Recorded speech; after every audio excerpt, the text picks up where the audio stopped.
Samarthya classes. I welcome you all in today's lectures. In previous lecture हम लोग जो पढ़े थे वो था ऑयरस्टेड्स एक्सपेरिमेंट, है ना। तो वहां पर मैंने आपको बताया था कि कैसे इलेक्ट्रिक करंट मैग्नेटिक फील्ड को प्रोड्यूस करता है ना। Magnetic effect of electric current basically topic का नाम था। उसी सिलसिले में अब हम लोग आगे बढ़ रहे हैं, ठीक है। यहाँ पर अब हम लोग मैग्नेटिक फील्ड पैटर्न पढ़ेंगे अलग अलग करंट कैरिंग कंडक्टर की वजह से। मैंने बताया कि करंट रहता है तो मैग्नेटिक फील्ड आता है, ठीक है। तो करंट तो है ना कैसा भी में फ्लो कर सकता है। मान लीजिए कभी वो स्ट्रेट हो सकता है, कभी वो सर्कुलर लूप हो सकता है जिसमें करंट मूव कर रहा हो, ठीक है। तो अलग अलग हम लोग मैग्नेटिक फील्ड पैटर्न देखेंगे। याद है जैसे बार मैग्नेट में हम लोग देखा करते थे कि मैग्नेटिक फील्ड पैटर्न कैसा था। याद है नॉर्थ पोल से निकलता था, साउथ पोल में आता था, फिर अंदर में साउथ से नॉर्थ जाता था, ठीक है। उसी तरह से यहाँ पे हम लोग इलेक्ट्रिक करंट कैरिंग कंडक्टर की वजह से देखेंगे मैग्नेटिक फील्ड पैटर्न, है ना। तो क्या क्या किस किस के लिए हम लोगों को 10th क्लास के लेवल में पढ़ना है वो यहाँ पर मैं बोर्ड पे लिख दिया। मैग्नेटिक फील्ड पैटर्न पढ़ना है ड्यू टू स्ट्रेट कंडक्टर समझ लो। सर्कुलर लूप मतलब गोल ऐसा जब सर्कुलर लूप रहेगा तो करंट ऐसे करके जब बहेगी तो उसकी वजह से मैग्नेटिक फील्ड पैटर्न कैसा आएगा वो हम लोग पढ़ेंगे। और एक नया जो अभी मैं आपको नहीं समझाना चाहूंगा सोलेनॉइड, है ना। सोलेनॉइड की वजह से हम लोग पढ़ेंगे। बेसिकली सोलेनॉइड क्या होता है कि एक मान लीजिए आयरन का कोड है, ठीक है। इसके ऊपर तार को लपेट दिए, है ना, वायर को लपेट दिए तो ये है ना एक सोलेनॉइड टाइप से बन जाता है। आप ऐसा समझ सकते हैं, स्प्रिंग देखें आप लोग, है ना, स्प्रिंग का जैसा शेप होता है ना वैसा ही सोलेनॉइड का शेप होता है, ठीक है। खैर हम लोग इसको एक एक करके पढ़ेंगे। तो सबसे पहले हम लोग स्ट्रेट कंडक्टर पढ़ते हैं। Magnetic field pattern due to straight current carrying conductor, है ना। स्ट्रेट करंट कैरिंग कंडक्टर, मान लीजिए कि एक कंडक्टर है, इसको मैं डायग्राम थोड़ा सा बना देता हूँ। ऐसा समझते हैं, पेज से समझते हैं, समझाता हूं मैं आप लोगों को, समझिएगा इसको अच्छे से। मान लीजिए कि ये एक टेबल है, ठीक है। शेप थोड़ा ज्यादा बड़ा हो गया। ये टेबल है, इसमें मैंने एक स्ट्रेट करंट कैरिंग कंडक्टर रख दिया, ठीक है। याद है जैसे बार मैग्नेट में रखा था तो मैंने क्या कहते हैं एक कार्डबोर्ड लिया था, उसके नीचे है ना क्या कहता है मैग्नेट को रखा था, फिर ऊपर से आयरन फिलिंग्स रखा तो फिर है ना ये आयरन फिलिंग्स खुद को रीडिस्ट्रीब्यूट कर लेता है, तो वहीं से हम लोगों को पैटर्न का मालूम चलता है। उसी तरह से मान लीजिए कि है ना क्या कहता है एक मैंने कार्डबोर्ड लिया, है ना, चूंकि ये पेज है इसलिए ये गिर जा रहा है थोड़ा सा इधर। इसमें मैंने छेद किया और है ना क्या कहता है एक स्ट्रेट करंट कैरिंग कंडक्टर रख दिया और ये तार से बेसिकली जुड़ा हुआ है ना, इसमें करंट बह रही है। मान लीजिए कि नीचे से ऊपर की तरफ करंट जा रही है, ठीक है, नीचे से ऊपर की तरफ करंट जा रही है। तो यहाँ पर मैग्नेटिक फील्ड पैटर्न कैसा होगा, है ना। तो कैसे देखा गया होगा, दो तरीका था, या तो आयरन फिलिंग्स का यूज कीजिए या कंपास नीडल का यूज कीजिए, है ना। तो बेसिकली हर जगह कंपास नीडल को रखा गया, है ना, हर जगह कंपास नीडल रखा गया। तो है ना क्या कहता है ऐसे तो वो नॉर्थ साउथ पॉइंट आउट करती है ना, अर्थ की वजह से। लेकिन जब है ना क्या कहता है किसी और मैग्नेटिक फील्ड के इफेक्ट में आती है तो उसका थोड़ा सा पॉइंटर खिसकता है। तो उसी तरह से जैसे जैसे रखा गया तो पॉइंटर का डायरेक्शन, है ना, जिस जिस डायरेक्शन में रखा गया वो पॉइंट इस कार्डबोर्ड पे बनाया गया, फिर उस पॉइंट को जोड़ दिया गया, है ना। तो उस पॉइंट को जब जोड़ दिया गया तो मैग्नेटिक फील्ड पैटर्न आ गई। या दूसरा काम कर सकते थे हम लोग, आयरन फिलिंग्स को रख सकते थे, है ना। लेकिन आयरन फिलिंग से ज्यादा है ना सेंसिटिव कौन, कंपास नीडल रहेगा, है ना। आप लोग लॉजिकली गेस कर सकते हो। तो उस तरह से है ना क्या कहता है यहाँ रखा गया, है ना। तो मैं आपको ये डायग्राम थोड़ा सा बना देता हूँ, फिर मैं बताता हूँ कि वो किस डायरेक्शन में कैसी आई, है ना, उसे बेसिकली याद करना है। अब घर पे तो एक्सपेरिमेंट नहीं करना है इसको, है ना, याद कर लेना है इसको। ये कार्डबोर्ड है बाबू, ठीक है। और यहां पर क्या है, एक स्ट्रेट करंट कैरिंग कंडक्टर है ना। ये एक बैटरी से जुड़ा हुआ है।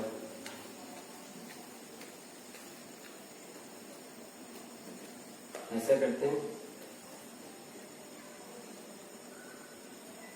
मैं इधर पॉजिटिव टर्मिनल लग देता हूं, मैं इधर निगेटिव टर्मिनल लग देता हूं, यानी करंट नीचे से आएगी ऐसे करके, और यहाँ पे क्या होगी बाबू, करंट नीचे से ऊपर की तरफ जाएगी, है ना, इस डायरेक्शन में। ये मैं यहाँ पे आधा अधूरा क्यों बनाया हूं, क्योंकि ये छेद से यहाँ से ऐसे जा रहा है, ठीक है। तो करंट का डायरेक्शन कुछ ऐसे है ना। तो हम लोगों को इसके वजह से पढ़ना है। मैं चाहूँ तो इसको थोड़ा सा और बड़ा बना देता हूँ ताकि और क्लैरिटी है, और थोड़ा सा बड़ा कर दिया जाए।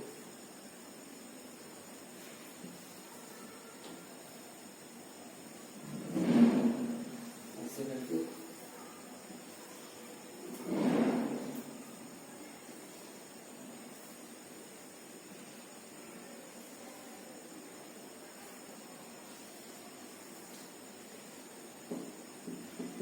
समझ में आ रहा है ये कैसे है डायग्राम, है ना। यहाँ पर है ना क्या कहते शेप किया गया, ये कार्डबोर्ड है, इस तरह से रखा हुआ है, हॉरिजॉन्टल है, थोड़ा सा मेरा डायग्राम उतना अच्छा नहीं बनता है ना, उसके लिए एक्सक्यूज कीजिए मुझको। तो यहाँ से ऐसे करके तार में और ये ऐसे करके बैटरी से कनेक्टेड है। तो करंट जब ऐसे करके आया, ठीक है, तो यहाँ पे मैग्नेटिक फील्ड पैटर्न कैसे बना है, कैसे बनाया गया, बेसिकली इसको कंपास नीडल को हर जगह रखा गया, ठीक है, लेकिन हम लोगों को याद करना है, ठीक है। तो इसका बाबू देखा गया कि ये सर्कुलर शेप में बन रही है, ऐसे गोल गोल, ठीक है, इस तरह से बन रही है। यानी आयरन फिलिंग्स रखेंगे तो गोल गोल टाइप से आयरन फिलिंग्स खुद को रीअरेंज कर लेती है, लेकिन आयरन फिलिंग से डायरेक्शन नहीं पता चलता है। इसलिए है ना एक और लॉजिक है कि कंपास मिरर को ही क्यों रखा गया, है ना। कंपास मिरर क्या होता है, डायरेक्शन भी शो कर देता है। तो डायरेक्शन कैसे आया बाबू, इस डायरेक्शन में आया। कैसा डायरेक्शन है ये, है ना, ऐसे क्लॉकवाइज का उल्टा, यानी एंटी क्लॉकवाइज डायरेक्शन है। एक चीज आप लोग देख सकते हो, तो एंटी क्लॉकवाइज डायरेक्शन में आया। फिर उसी तरह से जब करंट को रिवर्स किए तो किस डायरेक्शन में गेस कीजिए आया होगा, क्लॉकवाइज डायरेक्शन में, है ना। ये डायरेक्शन रिवर्स हो गया होगा। अब देखिए ये डायरेक्शन आ गया, ठीक है, इसको एक रूल से हम लोगों को याद करना होता है। तो सबसे पहले मैं लिख देता हूं यहां पर कि magnetic field lines are circular in nature,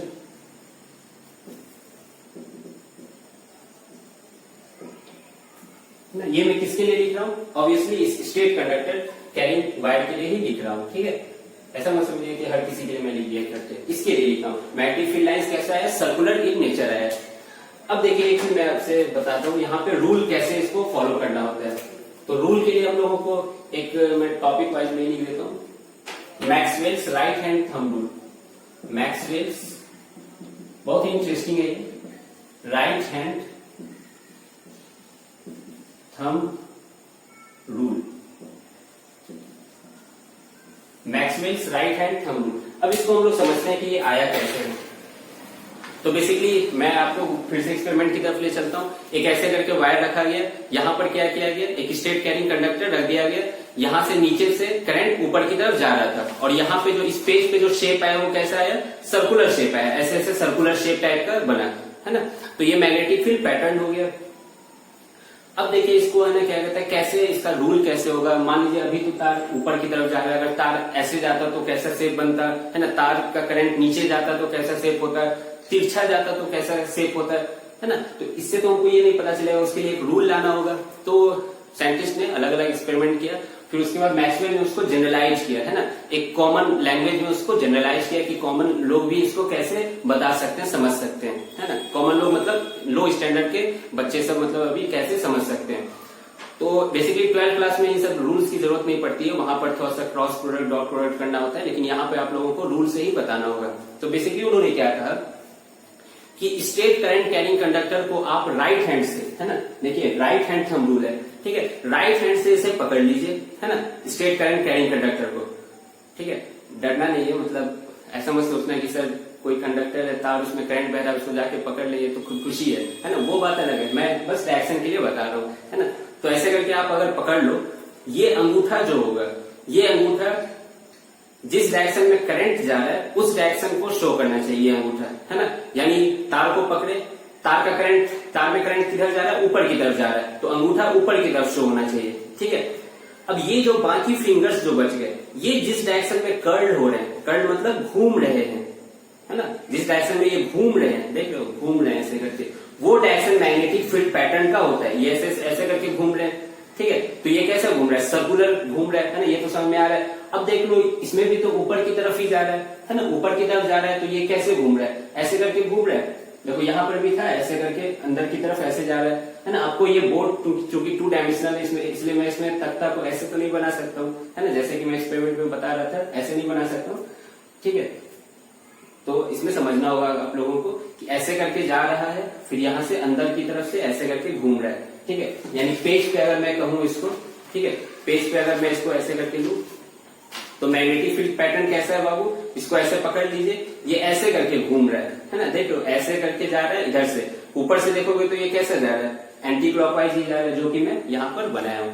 I hope आप लोगों को समझ में आ गया होगा Maxwell's right hand thumb rule, ठीक है। तो इसका बेसिकली कभी कभी एग्जाम में है ना क्या कहता है, क्वेश्चन पूछा जाता है है ना। क्वेश्चन क्या पूछा जाता है, जैसे अभी तो वर्टिकली अप के लिए क्वेश्चन पूछा जाता है कि करंट ईस्ट टू वेस्ट जा रही है, ठीक है, ईस्ट से वेस्ट की तरफ जा रही है, तो बताइए उसका मैग्नेटिक फील्ड पैटर्न कैसा होगा, है ना। तो ये सब पूछा जाएगा। तो सबसे पहले मैं वैसे इस स्टेटमेंट सबको लिख देता हूँ, फिर उस पर एक दो क्वेश्चन हम लोग कर लेंगे, है ना। तो इसका स्टेटमेंट कैसे लिखोगे आप लोग, एकदम नॉर्मल अपने लैंग्वेज में यूज करना है। जो मैं लिख रहा हूँ उसे रटने की कोई जरूरत नहीं है ना। बस वही लिखना है कि इमेजिन यू आर होल्डिंग, है ना। इंग्लिश आप लोगों का मेरे से ज्यादा अच्छा होगा, मेरे हाथ मध्य में इसमें थोड़ा सा। तो बेसिकली लिखना है कि एक तार को पकड़ना है अपने राइट हैंड से, थंब का डायरेक्शन किधर शो होना चाहिए, जिधर करंट की डायरेक्शन है। तो जिस तरफ है ना ये फिंगर घूम रही है वही डायरेक्शन करंट मैग्नेटिक फील्ड का होगा, ठीक है। इसको इंग्लिश में लिख देना है। तो देखता हूं मैं लिख पाता हूं कि नहीं इंग्लिश में। इमेजिन वी आर होल्डिंग, है ना, होल्डिंग, ग्रास्पिंग, ये सब। We are holding a straight conductor in our right hand, such that thumb, है ना, thumb points the direction of electric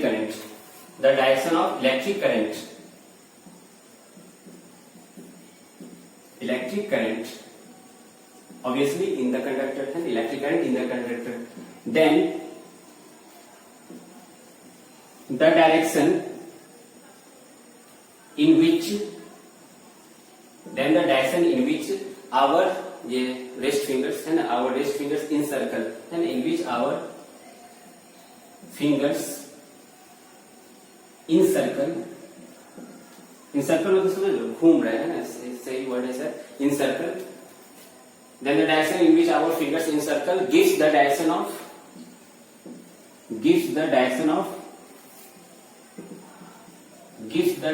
of magnetic field. सही है, अच्छा इंग्लिश में लिख दिया, ठीक है। तो है ना, चाहो तो याद कर लेना या है ना अपने शब्दों में लिख लेना, आप लोग ज्यादा अच्छा इंग्लिश लिख सकते हो। लेकिन हाँ, इसमें कुछ कुछ की पॉइंट्स हैं जिसका कि नोट बहुत इंपॉर्टेंट है। क्या कि राइट हैंड होना चाहिए, ठीक है, थंब का यूज होना चाहिए, और बाकी जो फिंगर्स इंसर्कल होते हैं ये सब 2-3 वर्ड जरूर आना चाहिए उसमें, है ना। बाकी आप लैंग्वेज के साथ छेड़छाड़ कर सकते हो। तो ये Maxwell's right hand thumb rule हो गया, बहुत इंपॉर्टेंट है ना, ये अक्सर आता है। एक और डायरेक्शन देने का तरीका था इनका, है ना, मैक्सवेल ने एक और तरीका दिया, है ना, वो भी बहुत इंटरेस्टिंग है, मैं बताऊंगा आपको। मैक्सवेल जान लो, साइंटिस्ट, ठीक है। Maxwell's cork screw rule, cork screw rule मतलब स्क्रू देखो, है ना, कभी कभी है ना क्या कहते हैं, जैसे कि मान लो कोई ढक्कन है उसमें छेद करना है तो स्क्रू से घुमाते हैं उसको, ऐसे ऐसे करते हैं, ठीक है। अब इस रूल से है ना इसको हम लोग एक्सप्लेन कर सकते हैं। वैसे मुझे ये उतना अच्छा नहीं लगता रूल, मुझको यही रूल है ना ज्यादा अच्छा लगता है, याद करना भी बहुत ईजी है। हाथ से पकड़ लो, है ना, खतरों से खेलने का शौक भी है ना, कंडक्टर को यहाँ से पकड़ लिए, ठीक है। तो वैसे मैं बता देता हूँ इसको। इसमें क्या होता है बाबू कि मान लो ये स्क्रू है, ठीक है, स्क्रू ये होल्डर है, होल्डर मतलब जिसको हम लोग पकड़े हुए, ऐसे बेसिकली दिखता है स्क्रू।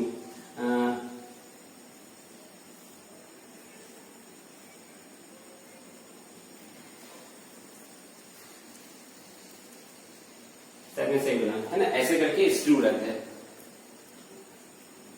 ठीक है। थोड़ा सा नीचे कर्व टाइप का होता है, इतना तो कर्व नहीं होता है, ऐसे हल्का हल्का कर्व टाइप का होता है, आप लोग देखेंगे। ये होल्डर है, तो मैं होल्डर है ना मान लेता हूँ कि ये ऊपर वाला होल्डर है, ठीक है। अब मान लो कि नीचे की तरफ छेद करना है, तो आप इसको कैसे घुमाओगे, ऐसे ऐसे करके घुमाओगे, है ना। ये घुमाओगे तो ये नीचे जाएगा, देख लो मेरे हाथ से नीचे जा रहा है, ऐसे ऐसे घुमाओगे तो ये नीचे जाएगा, ठीक है। तो हम लोग को यहाँ पे ये इमेजिन करना है कि जिधर हम लोगों को कॉर्क स्क्रू ले जाना है, ठीक है, उधर ही करंट का डायरेक्शन है। मान लो कि इसको नीचे की तरफ छेद करना है तो करंट का डायरेक्शन नीचे की तरफ है, तो जिस डायरेक्शन में हम लोग इस होल्डर को घुमा रहे हैं वो डायरेक्शन क्या शो करेगा बाबू, मैग्नेटिक फील्ड पैटर्न का डायरेक्शन शो करेगा। अब जैसे इस केस में क्या है, करंट ऊपर है तो हमको इसको उल्टा घुमा देना होगा, है ना, तब ऐसे ऐसे घुमाएंगे तो फिर ये ऊपर जाएगा, समझ में आ रहा है, ठीक है। तो इस डायरेक्शन में हम लोग घुमा रहे हैं, देख लो ऐसे घुमा रहे, तब ये ऊपर जा रहा है, दिख पा रहा है? ऐसे करके घुमा रहे, अब बताओ ये डायरेक्शन कैसा है? यही सेम एंटी क्लॉकवाइज है। आप लोग देख सकते हो ऐसे ऐसे करके घुमा रहे, है ना? देख लो मेरा हाथ का कैसे घूम रहा है, ये ऐसे करके। तो जिस डायरेक्शन में मेरा हाथ घूम रहा है, या होल्डर मान लो ये ऐसे पकड़ा रहेगा तो होल्डर तो दिखेगा ऐसे ऐसे घूम रहा है ना? देख लो ऐसे ऐसे घूम रहा है। यहाँ पर भी तो ऐसे ही है, ऐसे करके अंदर गया, फिर यहाँ से बाहर की तरफ आया, और किस शेप में घूम रहा है? सर्कुलर शेप में घूम रहा है। तो वो मैक्सवेल्स कॉर्कस्क्यू रूल होता है, ठीक है? इसका भी स्टेटमेंट चाहिए क्या? मान लो कि इस डायरेक्शन में करंट है, ठीक है, तो इसको कैसे घुमाना होगा? ऐसे करके घुमाना होगा, तब ये अंदर की तरफ जाएगा। तो जिस डायरेक्शन में घूम रहा है उसी डायरेक्शन में मैग्नेटिक फील्ड पैटर्न होता है। तो मैक्सवेल्स कॉर्कस्क्यू रूल में लिख सकते हो, एक मिनट, इफ वी, ऐसा करो इसको, है ना, क्या कहता है, बुक से देख के लिख लेना, है ना, स्टेटमेंट बना के, ठीक है? तो बाकी आई होप आप लोगों को समझ में आ गया होगा। तो मैं वीडियो पॉज करता हूँ, आप लोग नोट कर लेना, ठीक है? फिर उसके बाद हम लोग एक दो क्वेश्चन कर लेते हैं यहाँ पे।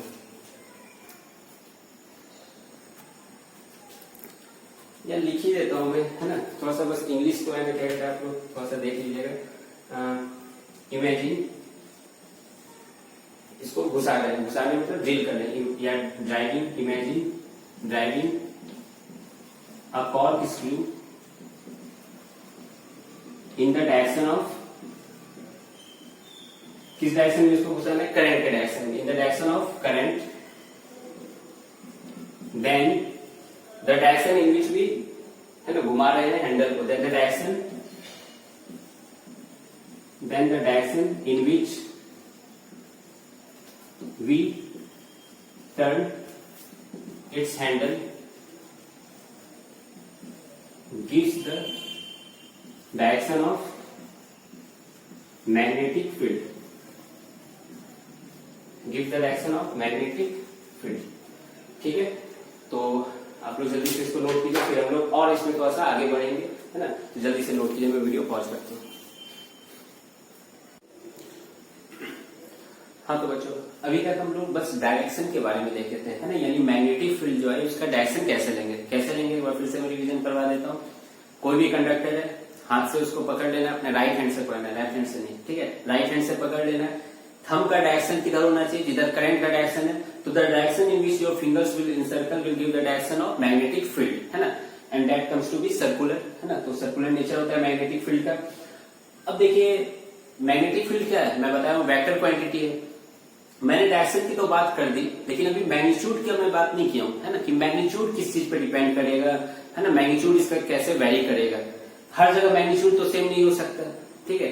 मान लीजिए ये वायर है, तो यहाँ और यहाँ मैग्नीट्यूड सेम तो नहीं रहेगा, कॉमन सेंस है, ठीक है? तो वो हम लोग देखते हैं किस किस चीजों पर डिपेंड करता है। बेसिकली जब आप लोग 12th क्लास में जाओगे तो वहां फिर से ये सब पढ़ने हैं, ठीक है? वहां पर डायरेक्ट फॉर्मूला ही आता है ना, एक इन्फिनाइट वायर का जैसे आता है mu not I by 2 pi D, है ना, आई करंट हो गया, डी डिस्टेंस हो गया, ठीक है? लेकिन अभी नहीं करना है इससे, तो हम लोग को बस पढ़ना है वो किस पे डिपेंड करेगा, उसको कैसे बढ़ाया या घटाया जा सकता है, बस इतना ही जानना है। तो मैं लिख देता हूं, magnitude of magnetic field depends on, दो चीजों पे डिपेंड करती है। आप लोग गेस कर सकते हैं किन किन चीजों पे डिपेंड कर सकती है मैग्नीट्यूड ऑफ मैग्नेटिक फील्ड। पहला लग रहा होगा करंट पे डिपेंड करना चाहिए इसको, है ना? करंट का मैग्नीट्यूड अगर मान लो ज्यादा हो गया तो, है ना, क्या कहता है, उसके चारों मैग्नेटिक फील्ड का वैल्यू भी क्या हो जाएगा, ज्यादा हो जाएगा। जैसे कि मान लो 1 मीटर की दूरी पे मैग्नेटिक फील्ड तुम लोग चेक कर रहे हो किसी करंट का, मान लीजिए जब, है ना, 40 एम्पियर है, ठीक है, तो कुछ मैग्नेटिक फील्ड का वैल्यू आया, मैग्नेटिक फील्ड की वजह से फोर्स भी लगता है ना, तो कुछ मैग्नेटिक फोर्स का वैल्यू आया, या फील्ड का ही रहने दो, फील्ड का वैल्यू आया 40 एम्पियर पे कुछ आया। 40 को जब तुम 400 एम्पियर कर दोगे तो सोच सकते हो यहाँ पर फील्ड की वैल्यू क्या होनी चाहिए, उसी पॉइंट पे बढ़नी चाहिए। समझ में आ रहा है? तो बेसिकली देखो होता क्या है ना, कि जब तुम लोग इंडस्ट्री में जाओगे, है ना, इंडस्ट्रियल जब, है ना, तुमको एक्सपोजर मिलेगा, तो वहां पर क्या होता है ना, कि बहुत हाई वोल्टेज और high current, magnitude of current, है ना, बहती है, ठीक है, कभी कभी वायर में, ठीक है? तो इतना हाई करंट होता है कि, है ना, उसकी वजह से, है ना, क्या कहता है, अगर मान लो तुम अपने हाथों से अगर आयरन उससे पास से ले जाओगे ना, तो आयरन पे इतनी फोर्स लगेगी कि, है ना, हाथ टूट सकता है, इतना फोर्स लगता है वो जनरेट करता है ना? इसलिए ये कोई मजाक वाली चीज नहीं है। इनफैक्ट आप लोग देखे होंगे कि कहीं कहीं पे अगर करंट ज्यादा जाती है, जैसे कि मान लो बिजली की तार पर खासकर। अब देखो बिजली की तार में एक तो करंट का मैग्नीट्यूड कम रखा जाता है। क्यों कम रखा जाता है, ये सब है ना हायर स्टडीज की बात है। लेकिन अगर जहां पे करंट की मैग्नीट्यूड ज्यादा रहती है वहां पर है ना, जब पक्षी उक्षी भी आते हैं ना तो वो सेंस कर पाते हैं, है ना, उनपे वो इफेक्ट आने लगता है, तो फिर वो वहां से दूर चले जाते हैं। लेकिन नॉर्मली जो हम लोग के पास जो आती है इलेक्ट्रिक करंट जो ट्रांसफार्मर से, उसमें करंट बहुत कम होता है, तो देखे होंगे पक्षी बैठ जाती है, वो अलग बात है ना। लेकिन वो सेंस पक्षियां भी कर लेती है मैग्नेटिक फील्ड का, है ना, उस पर इफेक्ट आता है, उनके बॉडी पे इफेक्ट आता है। इनफैक्ट हमारे ह्यूमन बॉडी में भी तो है ना करंट बह रहा है ना। आप लोग जान रहे हो कि कोई भी आयंस है ना, आयंस बेसिकली एक चार्ज पार्टिकल्स होते हैं। जब चार्ज पार्टिकल बहेंगे, आयंस बहेंगे तो करंट बह रहा है, तो उसकी वजह से है ना क्या कहता है, आप है ना क्या कहते हैं मैग्नेटिक फील्ड में जाओगे तो आप पे भी क्या आएगा, इफेक्ट आएगा, है ना। थोड़ा सा नर्वस बैकग्राउंड सब भी हो सकता है, इतना ये खतरा वाला चीज है। खैर ये सब अभी हटाइए। Magnetic field of magnitude of magnetic field depends on, है ना, किस पे डिपेंड करती है, हम लोग इस चीज को देख लेते हैं। सबसे पहले किस पे डिपेंड करेगी, current of the wire, wire की कितनी करंट है ना, इसको मैं स्मॉल आई से डिनोट कर दे रहा हूं। और दूसरी डिपेंड करती है डिस्टेंस फ्रॉम द वायर, है ना, थोड़ा सा नीचे लिख देता हूं, डिस्टेंस फ्रॉम द वायर, ठीक है, स्मॉल डी पे। अब देखो डिस्टेंस फ्रॉम द वायर ये कैसे समझेंगे। मान लो कि एक करंट है ना, 40 एम्पियर करंट बह रही है, 10 सेंटीमीटर दूर पे जितना मैग्नेटिक फील्ड होगा और 40 सेंटीमीटर दूर पे जितना मैग्नेटिक फील्ड होगा, क्या आपको लग रहा है दोनों सेम होता होगा? 10 पे क्या होगा, ज्यादा होगा कि कम होगा, खुद सोच के बताइए। 10 पे ऑब्वियसली ज्यादा होना चाहिए, 40 पे थोड़ा सा कम होना चाहिए। यानी डिस्टेंस जब बढ़ाते हैं तो मैग्नेटिक फील्ड की मैग्नीट्यूड क्या होनी चाहिए, कम होनी चाहिए। तो वैसा ही यहाँ पर भी होता है ना।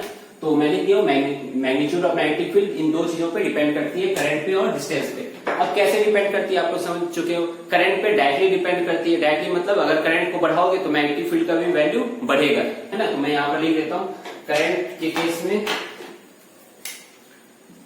डायरेक्टली प्रोपोर्शनल होता है, डायरेक्टली प्रोपोर्शनल।